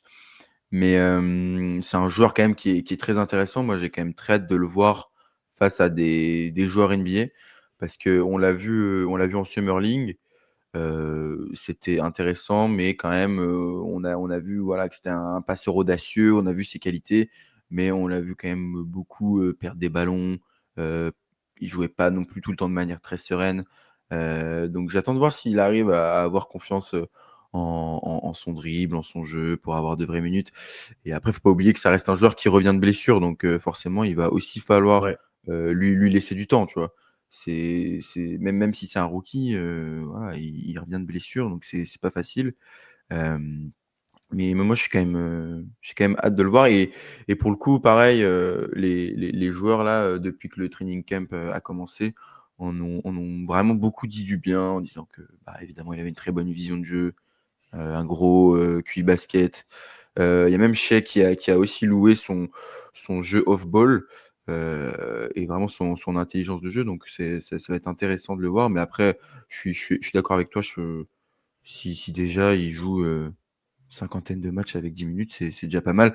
Et après, voilà, moi, pour l'instant, je préférais Jay Mitchell parce que c'est le seul, que j'ai vu jouer d'entre les 2 et qui me rassure, mais j'attends que Topic, nous montre, qu'il mérite sa place. Oui, il faut pas avoir des trop grosses attentes. Moi, je pense qu'il sera là l'opening night, parce que Daigneault n'hésite pas à lancer des rookies bien cotés. Tu Mmh. vois, Cason Wallace, quand il est arrivé à OKC, dès l'opening night, il a eu du temps de jeu, et vu qu'il a été bon, son temps de jeu a augmenté. À l'époque, Ousmane Dieng, alors c'était un contexte différent, parce qu'OKC était pas encore, enfin, tu vois, là, OKC vient d'être champion, c'était pas quand même pas la même équipe, mais Ousmane Dieng, quand il a été drafté, dès les premiers matchs, il a eu des minutes, et après, bah, vu qu'il a pas été bon, il a rétrogradé dans la rotation. Mais Daigneault n'hésite pas trop à mettre les jeunes bien cotés d'entrée dans la rotation, sans dire qu'il va avoir 25 minutes avec la balle en main en second ball handler, tu vois. Pas Mais cadeau l'opening night, hein, pour un sur- meneur, hein. Pas cadeau. Moi, je ouais, c'est pas simple. Et Ouais. puis les Rockets. ouais, bah oui, c'est pour ça que je dis C'est pas ça. Non, mais simple c'est aussi. dans ce sens-là que je dis ça. S'il se prend un Man Thompson, sur le Putain, paletot, ouais. Mm. Mais vas-y. oui, ça va pas être simple. Mais ça peut être un baptême du feu Surtout qu'il intéressant en vrai, parce que il va s'il se mange se des gros défenseurs et qu'il arrive à te faire 2-3 passes, mettre un panier et qu'il est pas ridicule, tu te dis bah cool, quoi, c'est bien, c'est une bonne mmh mh. entame. Moi, je m'attends à ce qu'il soit pour l'instant un joker création et voir ce qu'il développe sur le terrain. Et s'il arrive à se faire une place, à être pas trop négatif défensivement, tu vois, vu que Shai parlait notamment du jeu off-ball, s'il arrive à être pertinent off-ball, ce genre de choses, parce que c'est un truc qu'on va lui demander, bah écoute, si on arrive au All-Star Break et qu'on se dit, bah Topic, c'est une option crédible pour être dans la rotation en playoff ou au moins tu sais, une carte joker que tu peux sortir comme tu as tenté Jalen Williams contre les Nuggets, par exemple, bah ce sera excellent déjà pour le coup. Mmh mh. Ah oui, il y a du boulot, hein, parce Ah, que c'est sûr, ouais, je pense qu'il y a du défensivement, enfin, boulot c'est du défensivement, boulot, il faut hein. qu'il mette des tirs, Oui, tu ça va pas vois? être simple après. C'est ça Mmh aussi. mh. Et du coup, on avait quand même une question de Toff. Il nous dit: «Est-ce que Topic Roy, c'est possible?» Non. Non. Ah, parce qu'il y a Cooper Flag déjà. Ouais, Non, je mais pense il y que a il y a des joueurs potentiellement bien meilleurs que lui. Oui. Des ouais, joueurs qui des auront des bien plus joueurs de qui auront du temps de minutes. jeu. Oui, voilà, Ouais, les Harper et Tchocombe, tout ça déjà. Bah Et bien puis plus bah de Topic, minutes et on de sait même pas quelle place il responsabilités. aura dans la rotation. Donc, Bah oui. Donc non, c'est impossible, impossible. non, un peu. Mmh mh. Ensuite, Monsef qui nous dit: «L'équipe ne devrait pas privilégier son jeu d'attaque pendant la saison régulière et travailler les automatismes, voire faire quelques matchs test, quitte à sacrifier quelques matchs». Donc en gros, faire du crash test offensif pour, progresser, en fait, moi, j'ai noté, déjà qu'on le fera jamais, parce qu'on est une équipe à identité défensive depuis toujours et depuis la reconstruction. Et après, moi, ce que je note, c'est qu'en fait, le seul problème offensif d'OKC, il est en playoff et c'est le tir. Donc en fait, sur la saison, ça va se passer comme l'année dernière et comme la saison d'avant. Tu vas encore tirer, plutôt à droit à 3 points, tu vas gagner des tonnes de matchs et c'est en playoff que tu auras encore ta vérité, sur est-ce que tu es capable de répondre? Donc est-ce qu'il faut faire des crash tests en saison régulière? Ben, je sais pas parce que de toute façon, ça va dépendre de ton adresse. Après, il y a juste un truc, tu peux essayer d'amener un peu de variété, de plus de polyvalence, plus de choses différentes, notamment avec Topic et Mitchell dont on vient parler, ou tu peux jouer des pick and roll, tu peux faire d'autres choses. Mais arrivé en playoff, est-ce que ces actions-là, tu les joueras ou est-ce que tu donneras la balle hachée? Moi, je pense que la question, elle est vite répondue quand même. Puis Bah, en vrai, je pense que c'est quand même chaud de dire que tu fais des crash tests quand tu as, déjà, comme tu le dis, un joueur, avec le talent offensif, de Shai. Dans tous les cas, ton squelette offensif va rester le même, sachant que ce qui fait ta force offensivement, c'est aussi ta défense, parce qu'on a cessé de le répéter l'année dernière. mais tu as tellement été impactant défensivement que c'est ce qui a fait tourner ton attaque en jouant du jeu rapide et en bousculant ton adversaire. Donc, est-ce que faire des crash tests, je dirais pas crash tests, mais après, peut-être un petit peu plus, voilà, de jeu off-ball. On sait que Hartenstein, en attaque est très intéressant et essayer peut-être encore un petit peu plus de creuser là-dessus. Ça pourrait être pas mal et notamment avec la double line-up, qui, même si on a été champion avec ce 5 majeur, on en attend encore, beaucoup, de ces 2-là, notamment en attaque. Donc je pense que c'est là-dessus qu'on peut encore progresser et après tu l'as dit, c'est l'adresse qui va tout décider dans tous les cas. Oui, bon, de toute façon, les tests offensifs, ils auront lieu. Je vais pas répéter ce que vous avez déjà dit, mais c'est vrai que à la limite, tu peux essayer de développer des actions types que tu peux mettre en place en playoff. Parce que par exemple, pour le passing d'Hartenstein, en régulière, il n'y avait aucun souci, hein. C'était super, hein. Et en playoff, par contre, on a vu que, enfin, sur les débuts de playoff même, le passing d'Hartenstein était inexistant, ça servait Mais même parce que plus. ça défend pas pareil. Voilà. Mais du coup, essayer de développer des types d'actions. Bah, Hartenstein Chet, par contre, c'est une action où tu as je sais pas, J-Dub balle en main, Hartenstein pose l'écran, il reçoit la balle poste haut et tu as systématiquement un mec qui coupe. C'est un truc qui peut être mis en place, répété, et tu arrives en playoff et c'est une action en fait quasi 2 points faciles. Tu peux essayer de mettre des trucs comme ça en place, mais tu sacrifieras jamais ta défense. De toute façon, aucune équipe performante ne sacrifie son style de jeu, même sur quelques matchs. Enfin, tu vois, OKC, tu vois, on parlait de Topic, il faudra qu'il rentre dans le moule défensivement. Si défensivement il n'est pas fiable, il ne sera pas dans la rotation. Donc tu regardes, je sais pas, les Pacers par exemple à l'époque, quand Jarvis Walker est drafté, c'est un prospect défensif, on se dit oh, ça peut être vachement bien pour les Pacers. Saison rookie, il joue très peu parce que offensivement, il rentre pas dans le moule Pacers. Il faut qu'il apprenne à se rendre utile offensivement. L'an dernier, il commence à rentrer les 3 points, etc. Il a eu plus de temps de jeu parce qu'il rentre dans le moule Pacers. Donc non, on ne sacrifiera jamais la défense. De toute façon, il y aura des tests offensifs sur certains trucs, mais la défense d'OKC aura tout le temps pour objectif de tuer l'adversaire, en fait, pour le coup, et d'être la meilleure défense NBA à chaque match. J'ai peut-être deux, trois trucs à ajouter. D'abord, on peut travailler peut-être la défense de zone. L'attaque de zone, pardon. Ça, c'est vrai. Pas mal, ça. Mais pour ça, il faut qu'ils en fassent en face, je suis d'accord. Mais... faut qu'ils en fassent en face. Mais à l'entraînement, faut jouer le pour la hit quantité d'entraînement sur une quarantaine de matchs, quoi. Mais encore une fois, tu dépends un peu de l'adresse aussi extérieure sur une zone, c'est évident. Et après, c'est que il y a quand même ce sentiment, il y a eu plusieurs déclats, que la défense d'OKC de l'année dernière et cette intensité, agressivité et même agression constante va se développer peut-être à d'autres équipes. Ou d'autres équipes vont vouloir un peu rentrer dans ce train-là et pour s'y habituer et pour arriver en playoff, être capable de le réaliser aussi et pas être désavantagé face à un OKC. Ah ouais, ça se plaint que c'est pas sifflé pareil, mais tu mets la barre tellement haute toute la saison que en fait, voilà.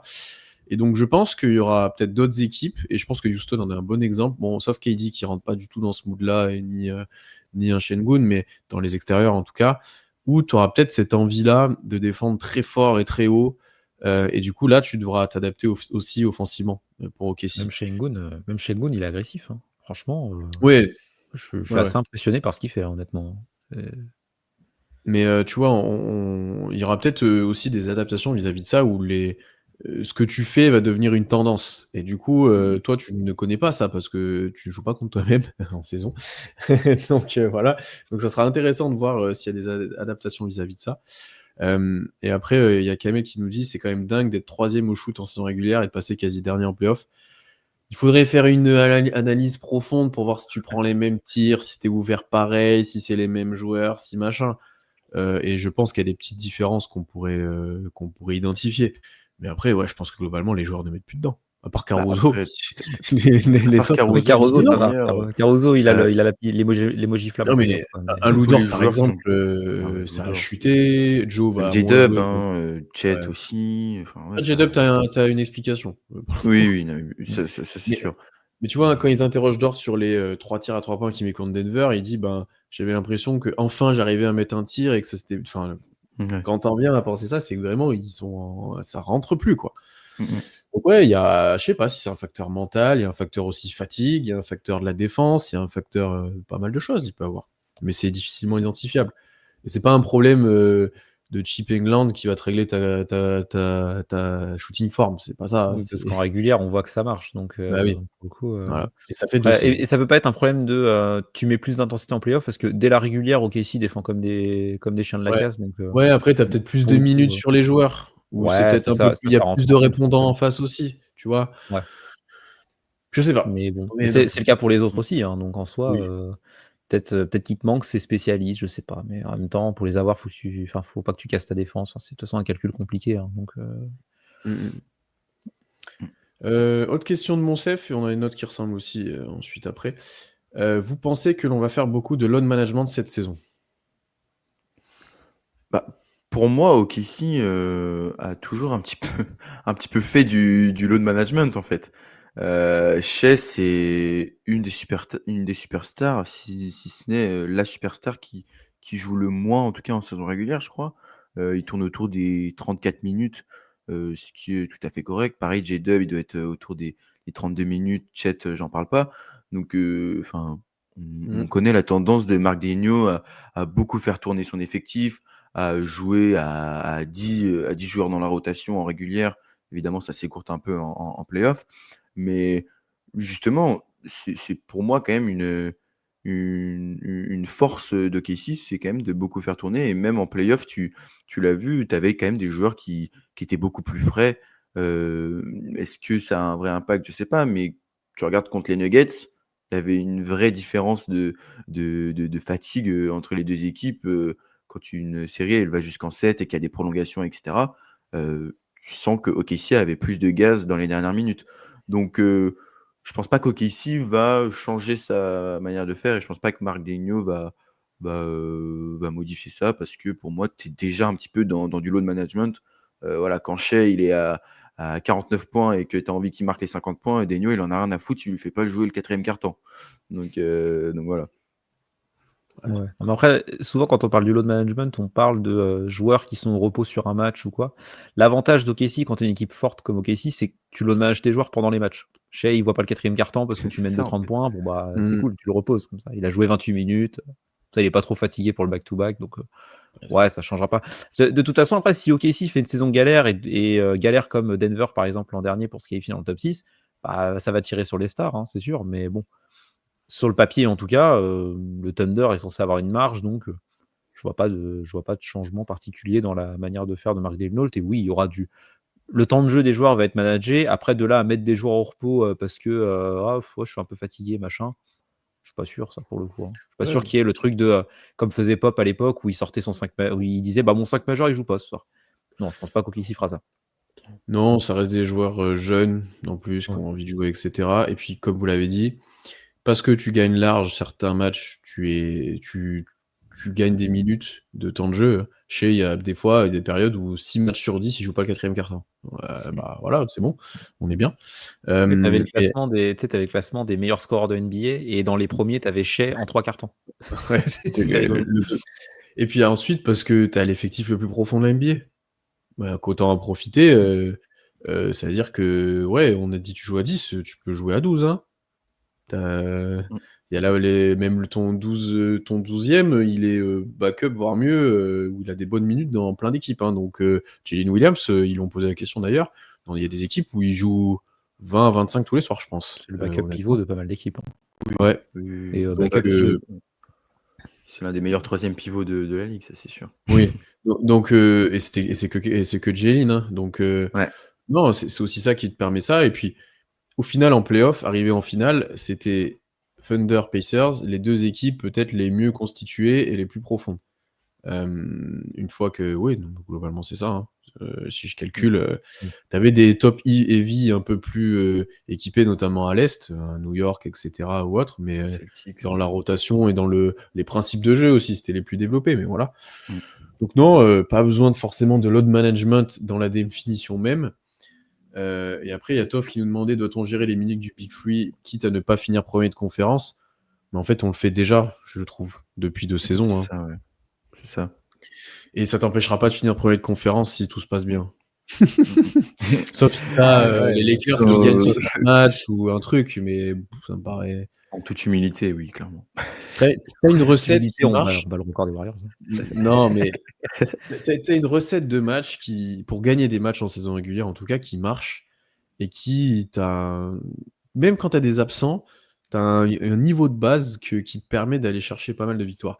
Il n'y a que si Shea est vraiment pas là, où franchement, tu te dis, mais dès que tu as Shea sur le terrain, comment tu peux Ouais. gagner tous les matchs concrètement? Franchement. Donc, non, et puis après, d'ailleurs, le record des Warriors, c'était une question en mode.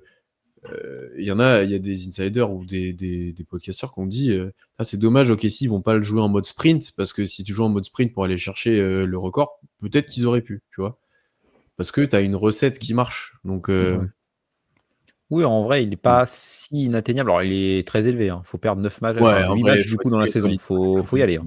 Non, Mais mais puis en on fait, le quand tu vois l'année dernière que le nombre de matchs que tu gagnes, plus les blessures, plus les 2-3 que tu oui, lâches, plus tu fais ah bah en fait oui, tu ouais, prends OKC au complet, la saison qu'ils avaient eu les Kings quand ils ont retrouvé les playoffs où ils avaient aucun blessé, de toute l'année. ouais. Ah, tu tapes les 70, hein. Ouais. Franchement, Ouais, ouais. après est-ce que tu tapes le record ou pas? Je sais pas, mais ouais, enfin, c'est trop dur de battre cette équipe, hein. Après dans la Mmh. NBA actuelle, tu peux toujours perdre contre même une équipe faible qui met tout à 3 points, quoi. C'est ça qui est Ouais, Ouais, mais regarde tu l'an peux dernier, on a eu des blessés, je me rappelle d'un match contre les Nets où les Nets, ils rentraient, mais des ouais, camions de bah, tu 3 vois? points et on les a quand même tapés au ouais, final, quoi. ouais. Donc, Et t'es en pas passé vérité, loin de la correctionnelle, tu vois? ouais, ouais, mais tu vois, même comme ça, tu les bats, donc à un moment C'est vrai donné, que enfin même en étant mauvais sur des matchs, tu gagnais, même en mettant rien dedans, tu gagnais. Parce que tu as vraiment un socle, un socle dans ta manière de jouer qui fait que en fait, tu peux tellement enchaîner les matchs même sans être exceptionnel, quoi. Mmh mh. Et du coup, bah, question suivante, on a pas mal parlé de load management. C'est Eloucha qui nous la pose, c'est quelle saison attendez-vous en perspective avec celle de l'an passé? C'est une question assez vaste, je sais pas comment vous la prenez, mais Ben, bonne question. moi, je Non, mais comment par rapport à l'an dernier, peut-être par rapport au fait qu'on a été champion et qu'il y a une recette qui marche, comment on fait cette année? Pour moi, tu restes dans la continuité. ouais. Tu Les équipes vont plus te cibler. De toute façon, tous les champions NBA subissent ça. C'est que les équipes, tu en as parlé, Pierre, des déclats où c'est Peyton Pritchard que j'ai vu récemment qui a dit bah, on a vu comment OKC jouait, qu'il y avait plus de laxisme, on va dire, en playoff sur Mmh. les contacts, etc. Nous, on veut se mettre dans cette même idée-là. Oui, les équipes vont essayer de répliquer ce que tu fais, hein. C'est comme à l'époque où Shaq dominait tout le monde essayait de prendre des Shaq stoppers parce que c'était le truc à faire pour si tu voulais taper la meilleure équipe. Tu es même attendu. Enfin, tu vas être attendu partout où tu vas aller. tu vas être Et là, attendu et le premier match, typiquement les Rockets, il est coché depuis très longtemps, enfin depuis qu'il Bah, est KD annoncé. remise de bague devant devant et puis OKC, oui, il je va avoir envie je crois que c'est envie de leur Caruso qui disait, lui du coup qui a déjà été champion, qui disait: «Dans tous les cas, on va jouer avec une cible dans le dos et cetera, les Bien gens, sûr. bah, ils savent que tu es champion en titre et tu as des joueurs qui se mettent à mettre des tirs, qu'ils mettaient pas normalement parce que, tu es champion et que tu as envie de battre le champion et de prendre le trône». Donc forcément, tu t'attaques pas la saison, de la même manière. Après, je pense que, les joueurs du Thunder et ce qu'il en ressort des déclarations, voilà, ils adoptent un petit peu ce que toutes les équipes championnes, adoptent, c'est-à-dire, ouais, on regarde pas, derrière, c'est une nouvelle saison, et cetera. Tu reprends à nouveau, mais honnêtement, je pense que tu as jamais eu ce niveau de confiance, tu as jamais eu ce niveau de confiance dans toute ta carrière et c'est la première fois qu'à OKC, on a ce niveau de confiance. Donc même si tu te dis: «Ouais, on est humble, on fait comme si on n'avait pas été champion», tu as forcément énormément de confiance et tu te dis forcément que l'année prochaine, tu y vas pour le titre. Ouais, mais bon. Enfin, il y a quand même des aspects négatifs qu'on a dit un peu. Après, moi, je m'attends à une saison quand même tranquille. Enfin, au moins la saison régulière. Je oui. pense Ah bah oui, bah on oui, sera pas oui. stressé, on va pas paniquer dès la Non. première défaite, on va pas parce que t'as une marge. Enfin, t'as une marge. T'avais une marge, faut encore la confirmer, mais voilà. On espère peut-être moins de blessures. C'est peut-être plus ça en termes C'est de ça. tranquillité qu'on va rechercher. Un peu moins de: «Ah bah lui il est blessé, ah on a plus de pivot, ah machin, ah machin». Donc non, tu Moi, vas être c'est dans l'optimisation en ouais. fait de l'effectif là. Tu dans voilà, tu as déjà une année de test avec Artecha et Caruso, tu es champion. Si tu arrives à optimiser encore plus, bon bah nickel, hein. De toute c'est façon, ce qu'on ça. avait dit, c'est que les 2 années qui arrivaient, au moment où Caruso Hartenstein, signe, c'était, fallait prendre un titre là-dedans, tu l'as déjà pris ton titre et là, tu es reparti pour, l'idée, c'est de faire back to back de toute façon, avec l'équipe Faut lyonnaise. peut-être pas, faut essayer de pas le prendre en lune de miel, quoi. Ouais, c'est clair. Enfin, Oui, pas de ça relâchement, quoi. Faut se dire: «Bon, Ouais, bah, c'est ça. c'est reparti à avoir toujours la même» c'est pas facile en vérité, hein, d'avoir, toujours la même, volonté de gagner quand tu as déjà gagné. et C'est pas si simple. c'est très important au KC vu comment tu joues, on l'a dit un peu, Mmh. vu l'intensité que tu demandes, vu la manière de jouer, Oui, il faut pas que Puis tu te après dises: «Bon, la bah, on est la champion, la on est meilleur», quoi.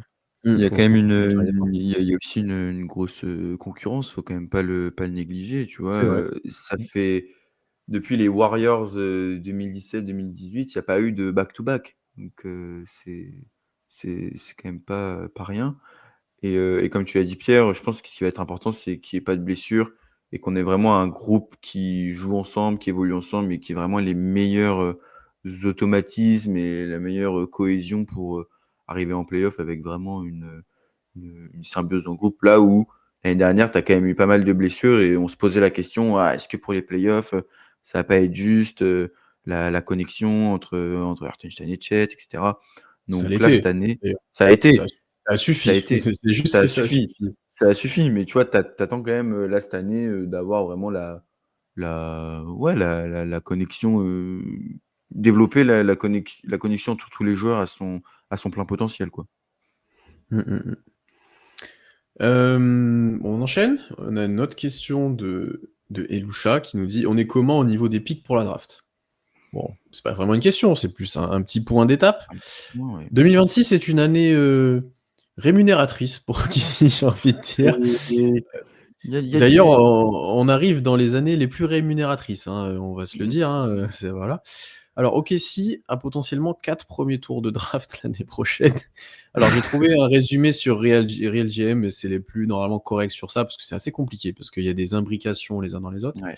D'après RealGM, on a, les 2 picks les plus favorables parmi le nôtre, celui de Houston, entre 5 et 30, donc protégé top 4, celui des Clippers Qui est non et voilà, protégé et qui est non protégé. Voilà. et le nôtre, du coup. Donc on va le dire concrètement, on risque d'avoir, celui des Clippers et celui de Houston Ouais. si on finit devant eux au classement. Houston ne sera pas parmi, le top 4 de draft, je ne pense pas vu l'équipe qu'ils ont. Donc on risque d'avoir, celui Mmh. des Clippers et Houston, sauf s'ils nous passent devant dans le classement, concrètement. Donc ça va être 2 choix de fin de 1er tour, hein. Je pense que les Clippers vont quand même gagner des matchs aussi. Mais ouais, ça peut être un celui des Clippers, à voir, ça Celui des Clippers, Sur un tu sais malentendu, pas, tu as un hein, top 20. ça peut être un avec fin les de top 20, avec les ou affaires de ou Kawhi top Leonard, ça se trouve, ouais, oui, c'est vrai. ça va dégringoler, hein, tu Peut-être. sais pas. Après, on Attention, sait hein. très que Chris Paul, franchise player, ça va être quelque chose, hein. Ouais. Oui. À côté de ça, parce que c'est pas fini, il y a aussi celui de Philadelphie, protégé top 4, qui devrait peut-être tomber aussi, quand même, parce que Il bon, sauf devrait si bien, Embiid ne normalement. joue vraiment pas, mais qui Bah, devrait ils quand ont même fait top tomber. 3 cette année, hein, mais non, en vrai, ça serait lunaire quand même qu'ils fassent Ah, pareil, puis mais vu les blessés à l'Est, Philly, il faut aller en Ouais, playoff, là. Là, il y a un moment donné, Lyon, on aura le pic, en clairement, on vrai, aura le pic. honnêtement, si je sais pas si c'est une note tech ou pas, si Embiid joue plutôt en forme, vu l'équipe qu'ils ont, oui, ça fait top 6, hein. attention à eux, hein, à l'Est. Ah oui, largement, parce Ouais, ouais. qu'ils ont un bon rookie, ils ont Maxey, ils ont Quentin Grimes qui était très fort l'année dernière, enfin franchement, c'est solide, je trouve Ouais. qu'ils ont, Bon, ils non, ont un mec qui se fait passer pour Paul George, mais qui est pas Paul George, mais sinon, Ouais, ouais. et après on a Utah protégé, de 1 à 8. Celui-là, c'est plus incertain. on va pas l'avoir lui, peut-être, hein. Là, on l'aura Je peut-être pas. Vu Celui-là ce qu'a risque fait Utah cet été, je pense qu'ils sont repartis pour, repartis pour du ouais. scouting, hein, pendant 1 an. Donc en gros, potentiellement, au mieux 4 tours de draft. On va dire 3 quasiment sûrs, Bah 4 oui, si c'est sûr. 3 c'est sûr. Utah 3 Oui, si bah, sauf si Philadelphie 3, quasiment tombe, sûr. c'était pas sûr. ça serait du Heu, 3 hors loterie, quoi, à ouais, peu près. et peut-être un 4e avec Utah, mais j'y crois pas trop. J'y crois pas trop. Donc Le il y a plus des probable, assets. c'est 3 pics. Le plus probable pour moi, Mmh, ça reste 3 pics, hein. 3 first 3 pick, pics, attention. 3 t first 3 pick. pics entre 15 et 30, on va dire, en plus, si on Ouais. hors Ouais, c'est loterie. ça. Donc il y aura des assets, il y aura des choses à faire. Voilà, Sachant on que va rester tu as aussi tu aussi ton second tour et tu récupères le meilleur, du tien, d'OKC, de Dallas et de Philly, me semble-t-il. après c'est pareil, si on compte les seconds tours là, Voilà, on un finit jamais. second tour, mais bon. Ça tombe Donc bien non, parce que je voulais parler du pick 52 de la prochaine draft en fait. ouais, c'est ça. Donc vous suivez un peu Utah, suivez un peu Philadelphie, suivez un peu Houston et les Clippers, voilà, globalement il y a de quoi faire. Il y a de quoi faire. On approche des dernières questions, et bien sûr, on en avait forcément une sur pensez-vous que les joueurs auront la même motivation que l'année dernière pour aller chercher un nouveau titre, ou y aura-t-il un peu de relâchement? Et aussi, juste la question simple, back-to-back ou pas? Et c'est la grande question qu'on va se poser, hein. Euh, Déjà, pour contextualiser, et Charlie, tu l'as dit un peu tout à l'heure, le back-to-back devient vraiment dur. Il n'y en a pas eu depuis les Warriors de KD en 2018. Enfin, version KD, parce que les Warriors de KD, c'est un grand mot de dire ça, c'est version KD. Donc, ça serait un vrai exploit, entre guillemets, d'aller chercher un titre. Et je trouve que même globalement, il y a moins de superpuissance qu'auparavant. Le Heat, ces choses-là. Et beaucoup plus d'équipes compétitives avec beaucoup plus de talent de façon autour de la ligue, hein. Donc ça devient de plus en plus dur en fait, parce que il faut que tout corresponde bien et tombe de ton côté. Il faut que tu aies les joueurs au bon moment, un peu en forme. Il faut que tu aies l'adresse qui va bien. La petite dédicace à Houston, par exemple. Il faut que tu aies les bons match-up en playoff, parce que certains match-up vont bien, d'autres vont moins bien. Enfin, il faut vraiment que tu aies plein de choses. Donc, ça va être dur. Ça va être dur. L'année dernière, OKC a eu l'avantage du terrain aussi, qui a beaucoup avantagé. Deux matchs 7 à domicile.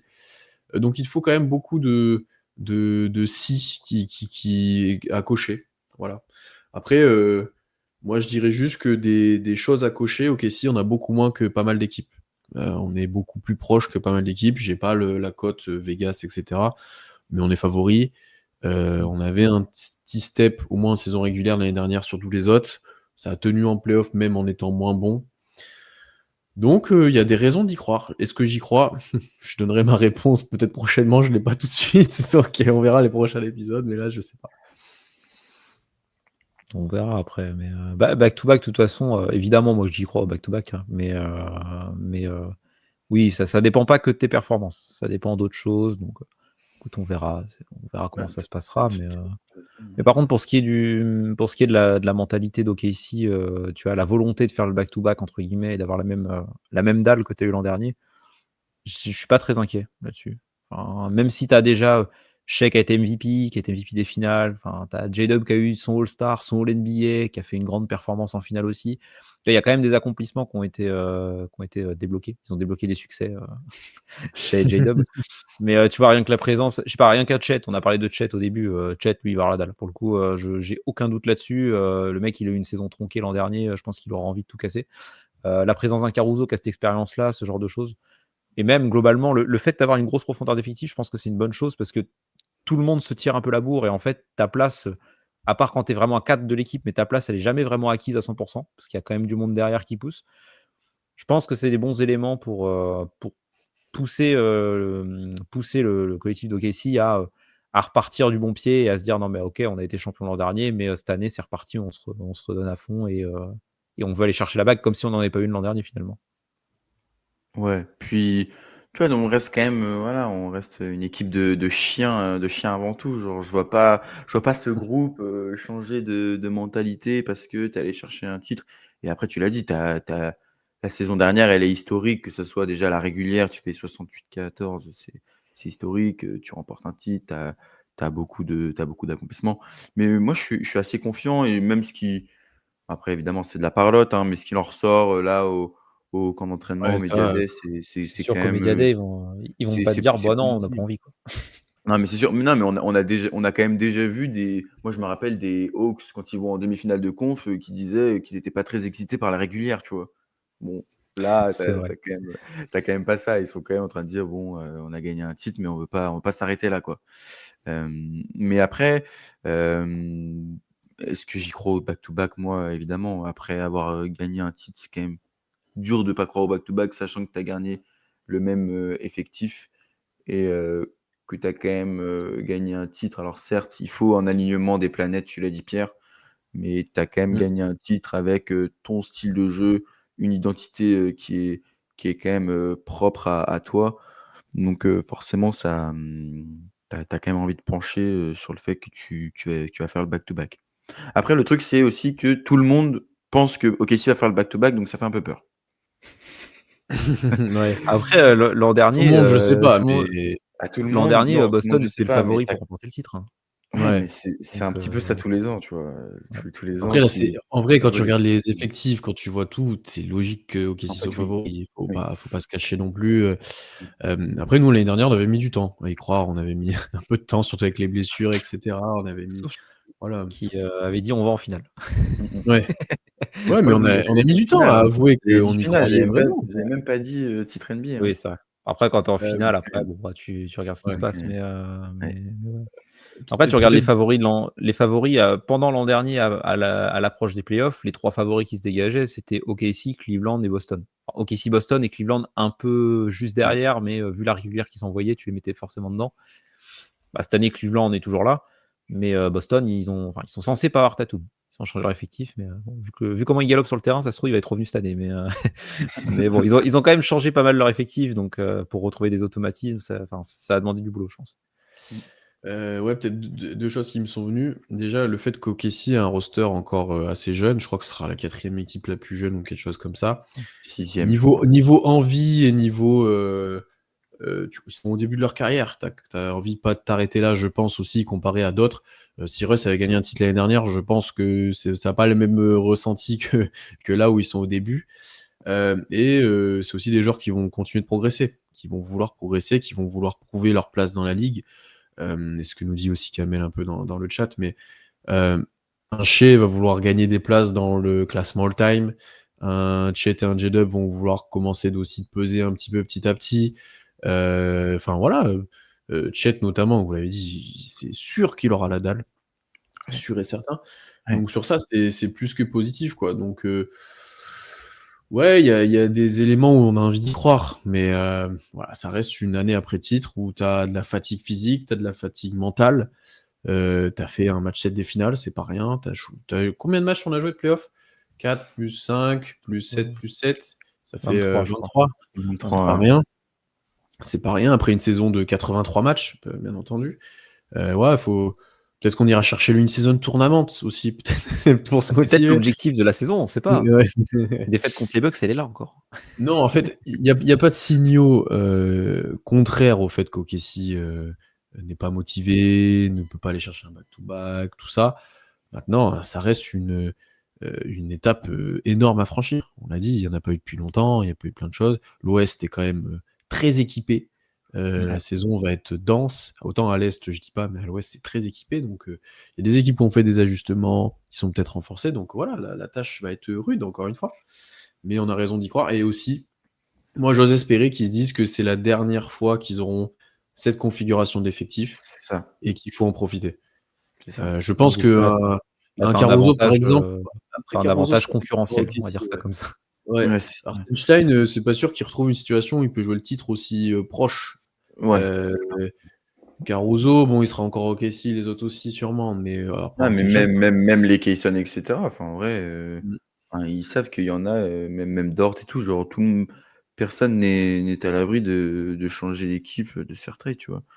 Puis tu en Donc as qui jouent des contrats aussi, hein. c'est sûr, Tu vois, tu as qui Dort, jouent des Cason, tout ça, contrats. enfin, c'est tout con, mais tu te dis: «Ouais, tu as quand même envie d'avoir un beau contrat, de faire partie du projet aussi», parce Mmh mh. que on en parle déjà depuis quelques temps, mais il faudra faire des choix l'été prochain. Mmh mh. Ah, ça peut être une source de motivation supplémentaire, donc Ouais, carrément. oui. Mais en tout cas, ce qu'il faut retenir, c'est que c'est pas parce que tu as gagné un titre une fois que c'est plus simple, de le refaire. Plusieurs, je pense même, ouais. Mmh. Gagner un titre, c'est très, très difficile, dans tous les cas, que tu l'aies déjà fait ou pas. Donc faut quand même pas, s'enlever ça de la tête, je pense, pour les fans et même pour les joueurs, pour tout le monde.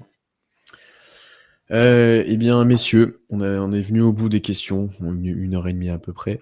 Ce fut un plaisir de répondre à toutes vos questions. Merci à tous ceux qui en ont posé. Voilà, ça nous a permis de s'échauffer un peu, de rentrer dans ce mode preview. On vous l'a dit, pendant 3 semaines, on sera un peu dans ce mood-là, pendant les matchs de pré-saison aussi qui débutent ce soir, là, dans quelques heures.